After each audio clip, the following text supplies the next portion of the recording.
Welcome to the Brand Nerd Podcast. I'm Mitch Metter. Join me as we nerd out over great brands, study the latest business tech, and learn proven strategies from experts and entrepreneurs. Let's get started. What up, nerds? Welcome back to the Brand Nerd Podcast. I'm excited to talk to you today about how to brand your local service company. This is just going to be a conversation between me and you, and we're just going to get into some of the secret sauce behind what we do at Brand Nerd. We're just going to lay it out, and you can take this to help your business grow. The reason that you should consider switching from a business mentality, which is a very transactional mentality, we supply a service, you supply money, versus a brand mentality, which is much more about expectations versus delivering against those expectations. It's much more about how you make people feel before they ever do business with you, and how you make them feel while they do business with you and after. Do you give them the right words to tell their friends? Do you give them opportunities to leave reviews? Those are all things that fit more under a brand mentality. So it doesn't matter if you're a contractor like a plumber or HVAC, roofing, excavating, home security, or a local service company like a dentist or insurance broker or real estate agent. All of these principles apply to you. We live in a really noisy world, and brands help you cut through the noise. Brands help you stand for something so that people identify you and think of you when they go through something that your brand represents. So how do you break through the noise? It is such a noisy world. People are coming up against advertisements everywhere they turn. Not only are they coming up against advertisements, but there's news feeds. They've got messages being thrown at them left and right. How does your humble local service company break through all of that?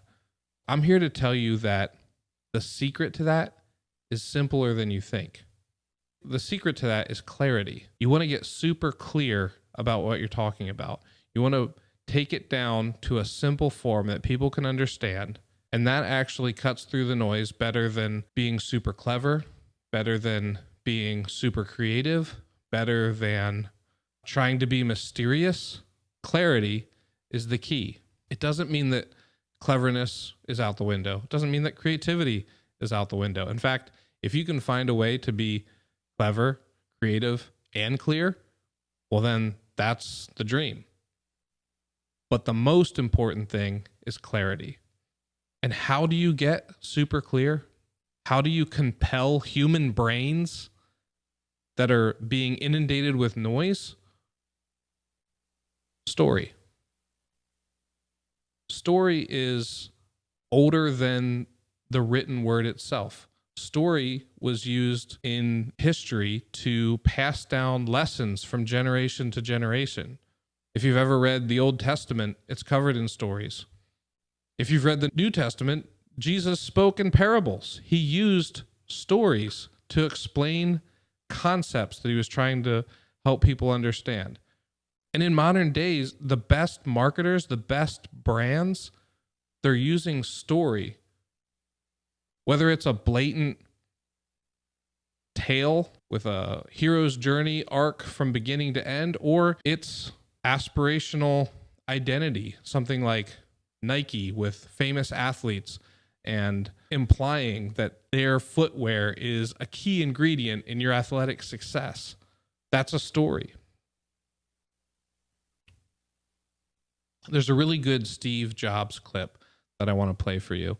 When Apple rolled out their famous Think Different campaign, Steve Jobs essentially gave a branding masterclass and called out examples like Got Milk and Nike, and talked about how you don't focus on the megabits when you sell a computer. You focus on the benefits and the types of people that you want to attract. In the same way, that's how local service companies can brand themselves. To me, marketing's about values. This is a very complicated world. It's a very noisy world. And we're not going to get a chance to get people to remember much about us. No company is. And so we have to be really clear on what we want them to know about us. The way to do that is not to talk about speeds and feeds. It's not to talk about MIPS and megahertz. It's not to talk about why we're better than Windows. The dairy industry tried for 20 years to convince you that milk was good for you. It's a lie, but they tried anyway. And the sales were going like this. And then they tried Got Milk, and the sales are going like this. Got Milk doesn't even talk about the product. Matter of fact, it focuses on the absence of the product. But the best example of all, and one of the greatest jobs of marketing the universe has ever seen is Nike. Remember, Nike sells a commodity. They sell shoes. And yet, when you think of Nike, you feel something different than a shoe company. In their ads, as you know, they don't ever talk about the product. They don't ever tell you about their air soles and why they're better than Reebok's air soles. What does Nike do in their advertising? They honor great athletes, and they honor great athletics. That's who they are. That's what they are about. So you cut through the noise with clarity. You get clear by using story. So how do you use story in your marketing, in your branding? Well, at Brand Nerd, we use the StoryBrand Framework, and we've been doing that for over 5 years. StoryBrand Framework is a great 7-part framework that borrows from the hero's journey and breaks it down into simple forms that can be used in your marketing, in your sales, in your customer service. There's a great book written by Donald Miller called Building a Story Brand. I'd recommend reading it. It talks about how to use it in your website, how to use it in your sales pitch, how to use it in your sales funnel, your email, how to develop a one-liner so that when you meet new people, they instantly understand what it is that your company does. I want to take some time and actually go through the StoryBrand Framework, all 7 steps with you, so that you can understand a little bit more about how this can be a turning point for your business and helping you go from that business mentality to a brand mentality. I want you to think about something. Think about the last time that you went to purchase a fairly expensive product. There's multiple options on the market, probably in the hundreds or thousands of dollars. Did you just buy the first thing that came up? Or did you do some research? Did you explore different products and what benefits they might have to you? If you're like me, I typically get on a web browser and I open 5 or 6 tabs of the different products that I'm considering, and I just go through them one by one. Some of them, within seconds, I close the tab because I'm like, this isn't for me. Now, what is it that made me close that tab? Maybe that was a perfectly good product, but maybe they just were confusing. Like I wasn't a good fit for them, the wrong target market. It's not for me. But then other ones, why do you immediately go like, yes, this is it? Well, probably because it was talking super clear to you. They weren't trying to be everything to everybody. They were speaking directly to you. They weren't trying to be super jargony and impressive with all of the technical specs that maybe you don't even understand, but they were talking to you and how their product is built for somebody like you, to benefit somebody like you. It makes your life better. People buy products only after they read or hear words that compel them, that convince them to buy those products. So when you are approaching branding for your company, you need to take that same approach. You need to think about your words. Your brand starts with the words, and the StoryBrand Framework is a great way to develop your brand message, and we use it with all of our clients. Story is a sense-making device. It helps us understand the world around us. When you hear a story that's illustrating an ethical point, you understand it much more than if somebody just tells you, this is the ethic, this is the code. But if they give you an example of what that is, you're much more likely to believe it. We get this from politics a lot.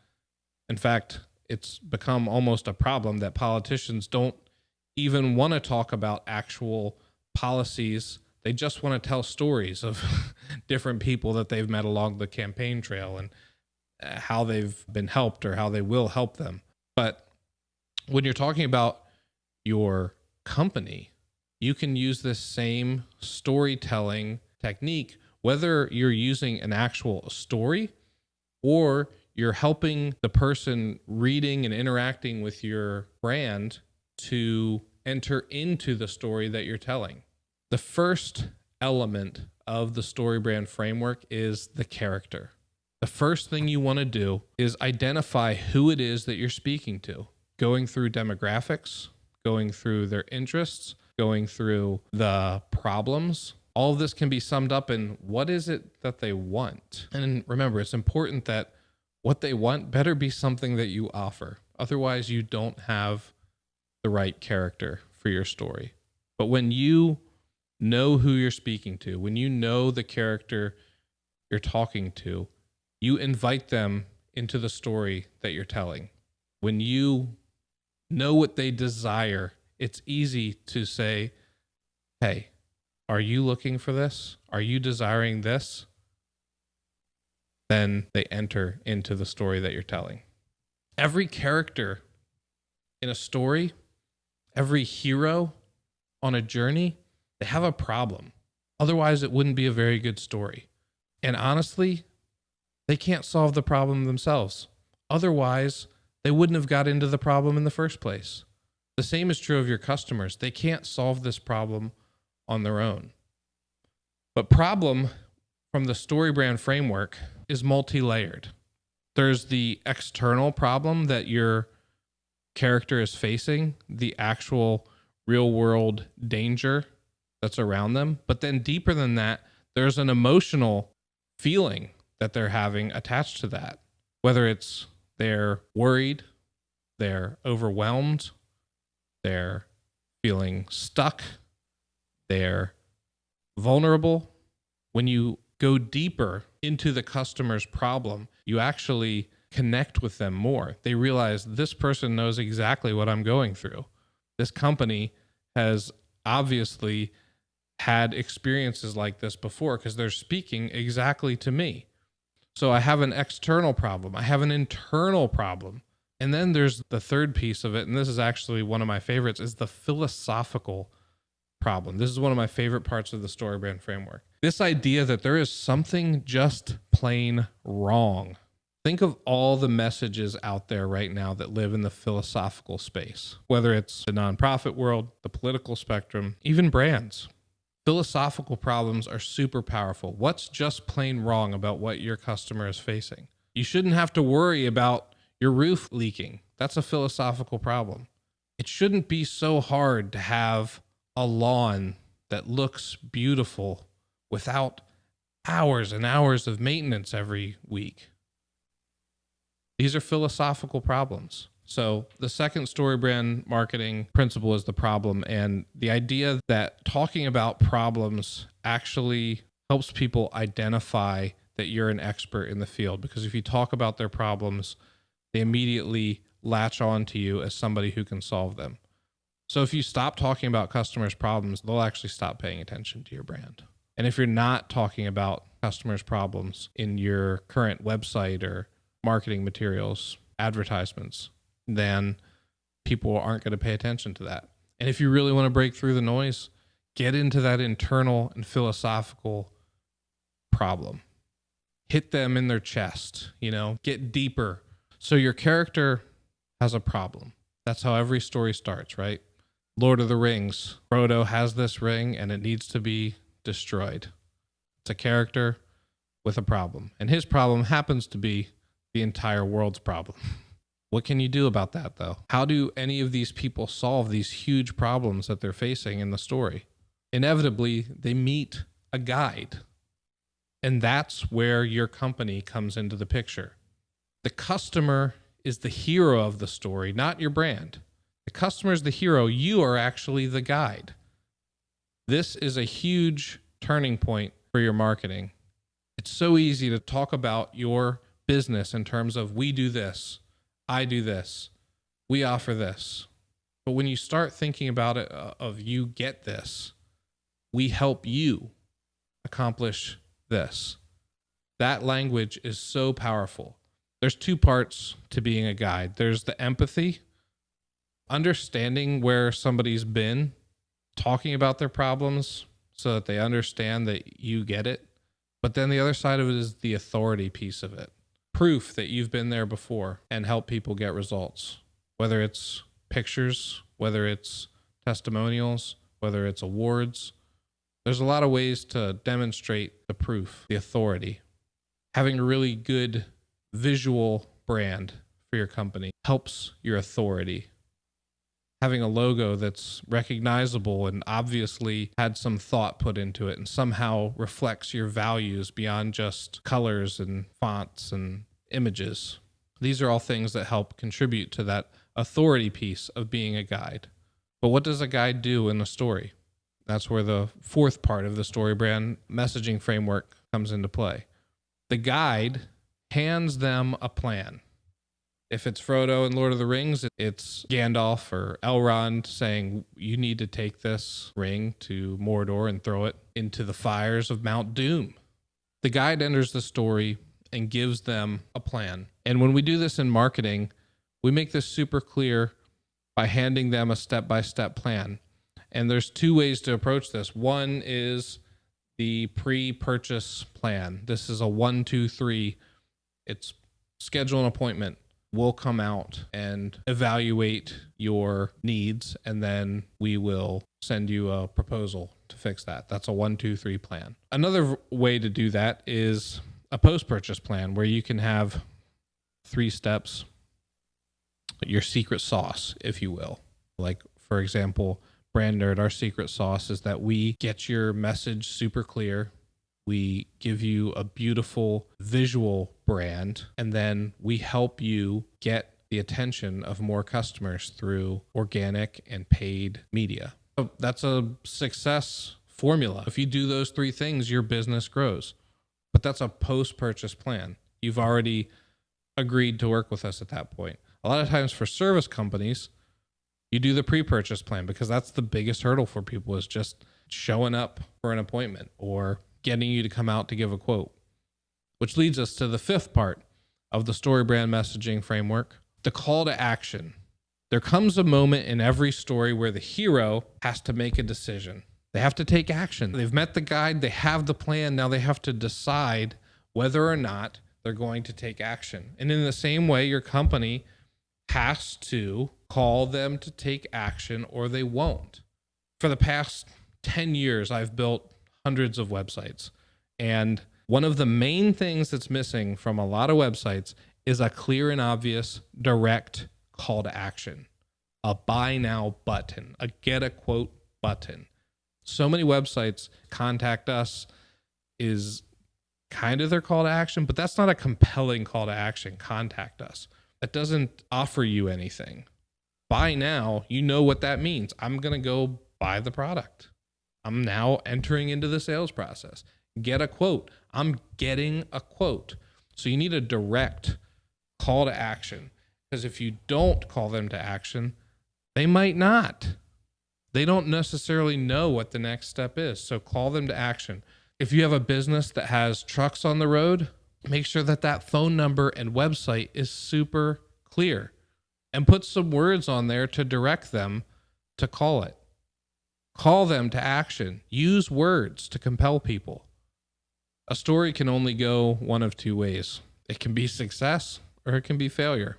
And both success and failure are the last 2 elements of the StoryBrand framework. Most companies get success pretty well. You know, the idea of here's all the things you need to do in order to experience success in your business. Most do that pretty well. It's save money, save time, whatever it might be. Success, most companies get that. The other side of the coin, though, is failure. In the same way that we have to cast a vision of what success looks like for customers, we also need to cast a vision of the cost of not doing business with you, because there's serious consequences at stake. Otherwise, there's no point in your business existing, right? There's no point in them choosing you. If they're going to get the same thing somewhere else, then it doesn't matter if they choose you or not, because they're getting the same thing. There has to be a cost of not doing business with you. Failure is like the salt in the recipe. If your marketing has all the other 6 elements, but it's missing failure, it's like missing salt. You don't need a lot of it, but man, does it make a huge difference in your message when you have failure in there. And different recipes call for different amounts of salt. I would suggest if you're in a business like security, you're going to want to use a little bit more failure, because the consequences of not having a security system on your home are potentially huge. That's a huge cost. So if there's no consequences for not doing business with you, there's no reason to do business with you. So to recap the StoryBrand Framework, it's a character with a problem who meets a guide that calls them to action, and it results in success or failure. And each of these can be used individually in smaller marketing messages, or they can be brought all together as a symphony to deliver a complete story-based message for your local service brand. So how do you use this in your business? I would start by asking yourself some questions. What do your customers want? What do they want? Beyond just the actual service, what is it that they want? And start speaking to that. What is your customer's external, internal, and philosophical problems? When you stop talking about problems, people stop listening. So make sure that you are talking about problems at not just the superficial external level, but get down in deep, go internal, go philosophical, agitate that problem a little bit. Because when you do that, it breaks through the noise. Another question to ask yourself is, in our marketing collateral, are we the hero in this story? Are we the guide? You don't want to be the hero. Everybody wants to be Luke Skywalker in the story, okay? You're Obi-Wan Kenobi. You're Yoda. You come in and you help the hero win the day. Another question is, have we created a plan for our hero to win the day? Do we make it clear and obvious, the step-by-step plan for them to do business with us? And this needs to be 3 steps. Here's an analogy that I learned from Don Miller of StoryBrand, and I think it's the perfect analogy. Imagine somebody hands you a bowling ball, and then they hand you another bowling ball. So you've got a bowling ball in both hands, and then they hand you a third bowling ball. Do you think you can hold that ball? Probably. You know, you kind of create a little triangle, cradle them all together. You got 3 bowling balls right now. What happens when somebody hands you that 4th bowling ball? All the bowling balls are on the ground. So one of the reasons that we like to use 3 steps, and really in our messaging, we're thinking in terms of 3s over and over again, because the human brain can only hold on to so much information. In the same way that clarity cuts through noise, if you hand them too many bowling balls, too many points, too many ideas, you end up confusing them, and they drop all the ideas. They drop all the bowling balls. It's too much. So 3 steps. And you might say, hey, Mitch, our process is pretty complicated. You're not writing a manuscript for how to do business with you. You're just breaking it down into its essential elements. 3 steps. That's it. Another question to ask yourself, are your calls to action clear? Look at your signage. Look at your website. Look at your trucks on the road. Look at your advertisement at the local ballpark. You know, the outfield, the sign on the outfield wall. Wherever you're advertising, is there a clear and obvious call to action? Not just a phone number. I hope there's a phone number. Sometimes that's not even there, but not just a website, but something to schedule your appointment. Call here. To get your free quote, visit our website. That's a call to action. That's using words to compel people to demonstrate that there's an exchange here beyond just the phone number or the website. Another question to ask is, have we helped our hero imagine how we can improve their lives? Do we state our argument for how we make their lives better, more successful? And the other side of that coin is, have we identified the consequences we're helping them avoid? Whether the villain is another company in town or a cheaper alternative or a more expensive alternative, have we identified the consequences of not doing business with you? So how to brand your business. That's what this whole podcast is about, right? How do you brand your local service company so that you can get away from the business mentality and get to a brand mentality? It all starts with message. Your message, the words that you use to describe your services, is where it all starts. And I hope that this was helpful. I know it can feel like a lot, but that's why professionals exist. Just like you're an expert in your field, this is something that we're expert at. But I guarantee you, if there's some things that came to your mind as you're doing this that you can change to make small improvements, it's going to be a huge help. And I would be remiss if I didn't say, you can always go to thebrandnerd.com and book a call with us, and we can help you do this for real. We can help you go from business to brand. If you're enjoying this podcast and it's helping you improve your business, then I would encourage you to share it with other people that this would also help. And of course, if you leave a review, we would be super, super grateful.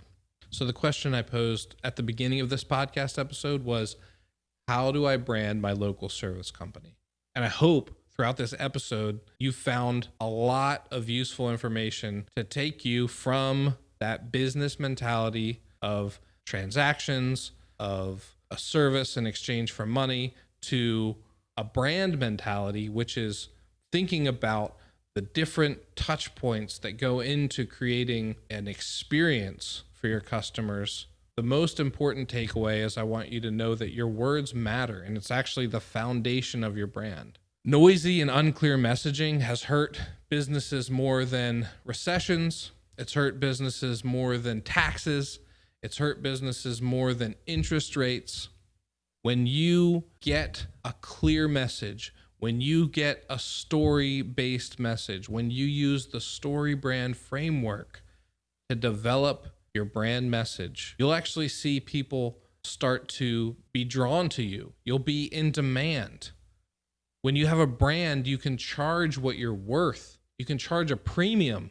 You attract the top talent in your area because they want to be a part of the mission that you're a part of. And your customers, they're equipped with the words to tell their friends because you've done such a good job at messaging yourself. When their friends are experiencing the problems that you solve, they can tell them about that.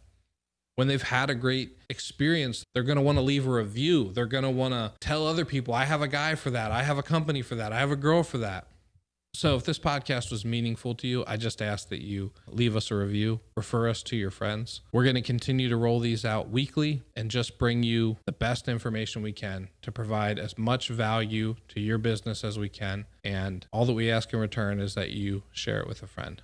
Until next time, peace.